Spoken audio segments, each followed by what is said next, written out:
सपनों की उड़ान। गांव का एक साधारण लड़का रवि बचपन से ही आसमान में उड़ते हवाई जहाजों को देखकर मंत्रमुग्ध हो जाता था।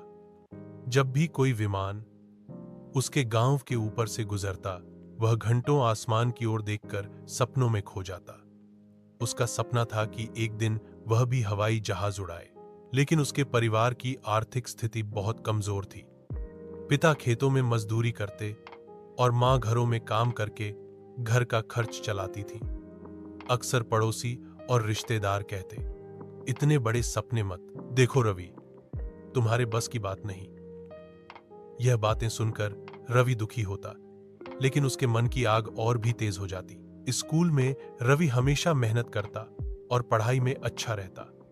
उसके अध्यापक उसकी लगन देखकर कहते, बेटा, सपने देखना कभी मत छोड़ना, मेहनत और लगन से कुछ भी संभव है। यही शब्द उसके जीवन का सहारा बन गए। 10वीं कक्षा में अच्छे अंक लाने के बाद उसने आगे की पढ़ाई के लिए शहर जाने का निश्चय किया। पैसों की कमी के कारण वह दिन में अखबार बांटता और शाम को पढ़ाई करता। कई बार थकान से उसका शरीर जवाब दे देता, लेकिन मन हमेशा कहता, रुकना मत, मंजिल पास है। धीरे धीरे रवि ने पायलट की पढ़ाई के लिए छात्रवृत्ति स्कॉलरशिप हासिल की। यह उसके जीवन का सबसे बड़ा मोड़ था। उसने प्रशिक्षण के दौरान कठिन परिश्रम किया और कई असफलताओं का सामना भी किया। कभी परीक्षा में नंबर कम आए, कभी स्वास्थ्य की समस्या हुई, लेकिन हर बार वह उठ खड़ा हुआ।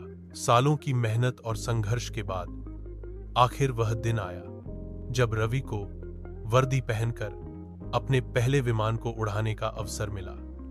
जैसे ही विमान ने उड़ान भरी, रवि की आंखों में आंसू थे। उसे याद आया कि कैसे लोग कहते थे, यह संभव नहीं, और आज उसने अपने सपनों को सच कर दिखाया।